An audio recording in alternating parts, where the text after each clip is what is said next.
Hello, hello, hello. Welcome back. And we are going to do another story from Robert Whiting's Japan. This one was March 30th, 2022. And the title is Steve Parker, husband of Hollywood star and conman extraordinaire in Japan. You might recall that Steve Parker was a former uh, film producer, and he was married to the late, great Shirley MacLaine. So let me get started. Again, you can find these stories and more on Robert Whiting's Japan, which is robertwhiting.substack.com. Tokyo. Steve Parker was one of the most memorable individuals I interviewed in my long career in journalism in Japan. He was one of the first Tokyo denizens I met when I first arrived in the city in the early 60s. Introduced to him by a mutual acquaintance at the popular nightclub, Club 88, and he was, according to Corky Alexander, the unofficial mayor of the American community in the city at the time, a community which numbered some 7,000 American residents, not counting the U.S. military, which in any event largely confined itself to the outskirts of the city. Steve Parker was a theater and film producer who was married to the actress Shirley MacLaine. As he liked to tell people, he was born in Germany in 1922, and as a son of a State Department official, he had grown up all over the world. He had said he had been a paratrooper during World War II, who spent much of his time in New Guinea, during which time he developed an interest in the theater, helping to organize shows before being sent to Hiroshima immediately after Japan's surrender. After the war, he moved to New York, where he struggled as an actor but met and married rising new star Shirley MacLaine, appearing in the hit musical The Pajama Game on Broadway, the couple relocating to Los Angeles as her career took off. Tired of being known as Mr. Shirley MacLaine, he moved to Japan in 1956, and the two maintained a trans-Pacific and famously open relationship for nearly 30 years. In Tokyo, Parker developed a successful musical revue extravaganza, Holiday in Japan, starring some of Japan's biggest singers and dancers. A revue he took to Las Vegas in July 1959 for an engagement at the New Frontier Hotel and Casino. Featuring 60 performers, including medieval costumes, rock and roll singers, and startling nude dancers, it introduced America to post-war Japanese culture, and in turn introduced Japanese showgirls to American-style slot machines. Holiday in Japan ran for 3 years, rivaled the Lido de Paris show at the Stardust, and was featured on the popular TV program The Diana Shore Chevy Show. A year later, in November 1960, he staged a benefit in the same city for victims of a typhoon in Nagoya. He recruited some of Hollywood's biggest names: Bob Hope, Jerry Colonna, Lucille Ball, Zsa Gabor, Sammy Davis Jr., Donald O'Connor, Debbie Reynolds, and Vic Damone, with his wife serving as master or mistress of ceremonies. He charged $50 a plate, auctioned off 4 expensive samurai swords for $200, $300 each, and a child's kimono for $275. A charming, rakish, backslapping bon vivant who stood 5'9" and wore a Clark Gable mustache, Parker was a fixture of Tokyo nightlife. He was a patron of Tokyo's tea houses, where geisha sang and danced and served drinks, and he was also a regular at the glitzy big band hostess clubs like the New Latin Quarter and the Copacabana with their imported shows. He dined at expensive restaurants every night and had Dom Perignon for breakfast. Parker was famous for the raucous parties he threw at his big ranch-style house in Shibuya, with its large garden, koi pond, stone fountain, and cherry trees. The cream of Tokyo society attended, including top kabuki actors and other celebrities. In his wife's long absences, he also held up his end of their famously open marriage, engaging in a long-term relationship with a former tea house maid named Miki Hasegawa, who frequently stayed in the Shibuya house when, quote, the Dragon Lady, as MacLaine was called, was not in Japan, which was a great deal of the time. In 1962, Parker produced the movie My Geisha, which was filmed in and around Tokyo, as well as Kyoto and Hakone. During production, MacLaine's co-star, the French actor Yves Montand, bet Parker that he could seduce Parker's wife.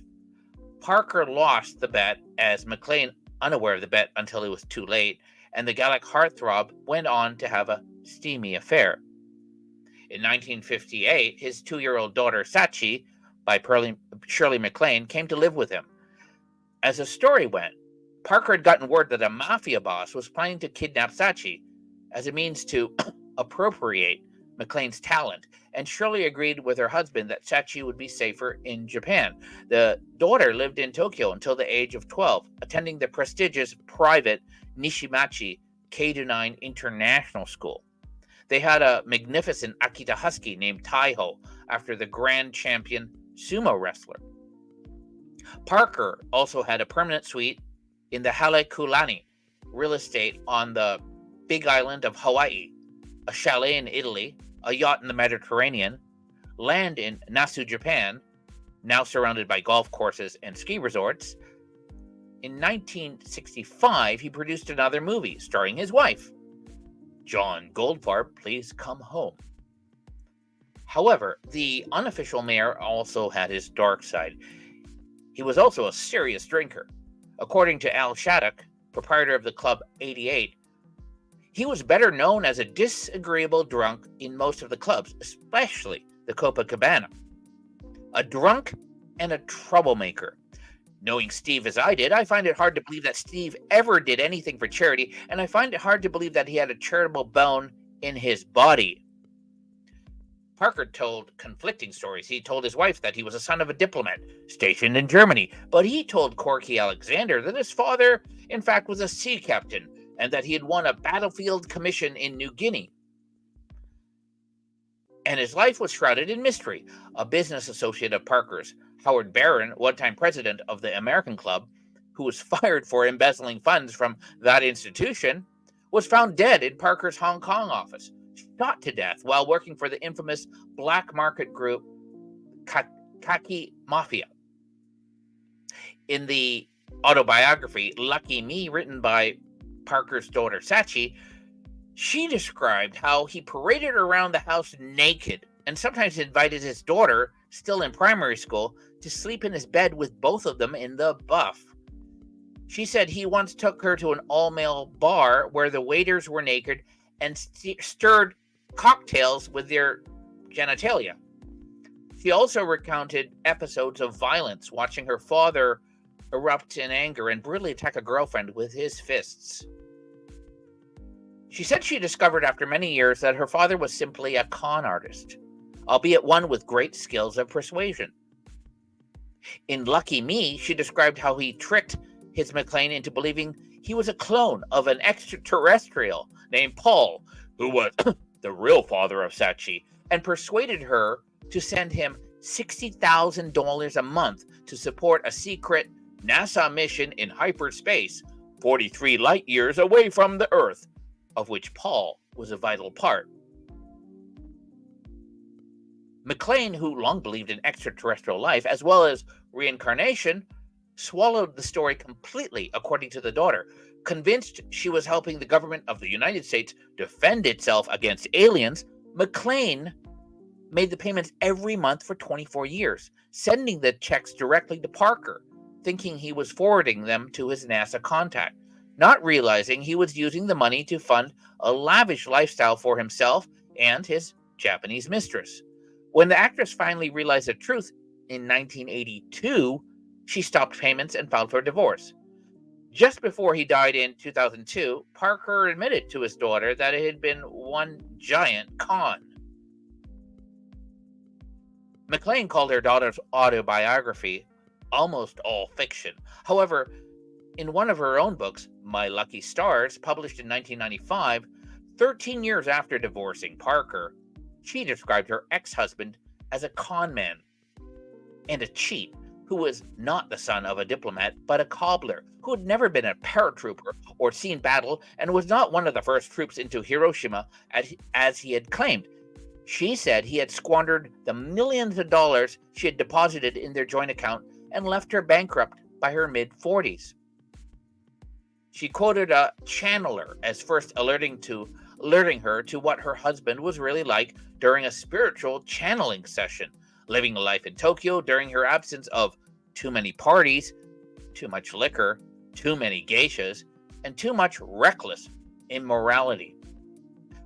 Parker was not the only Western con artist to move to Tokyo and seek his fortune in the years following World War II, but he was certainly the most inventive.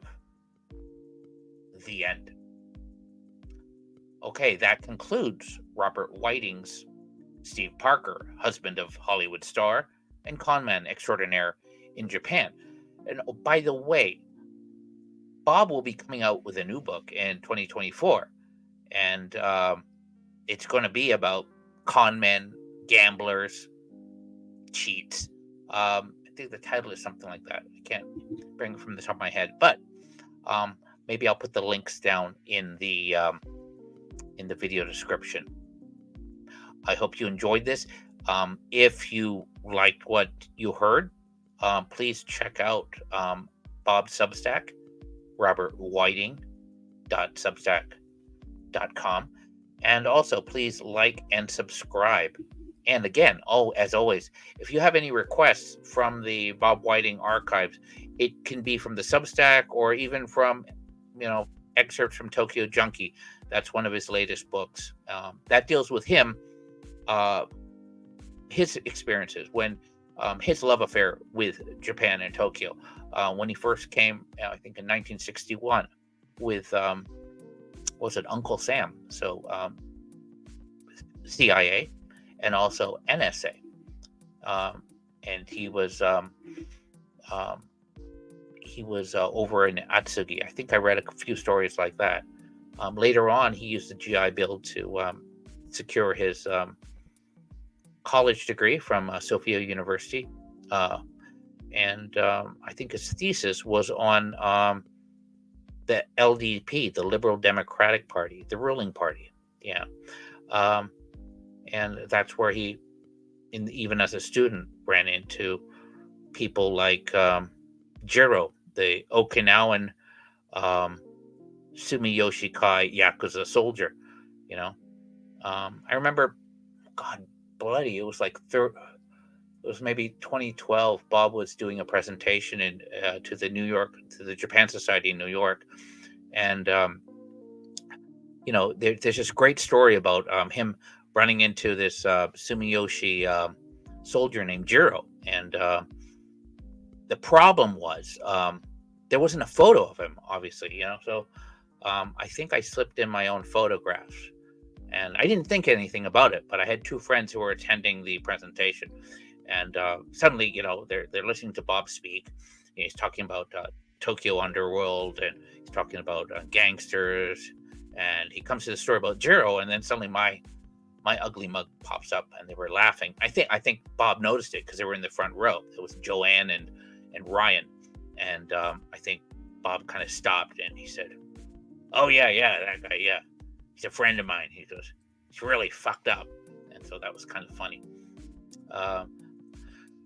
I think I found that presentation somewhere on the net. I don't know, maybe in the archives, but I'd like to maybe take a look at that again.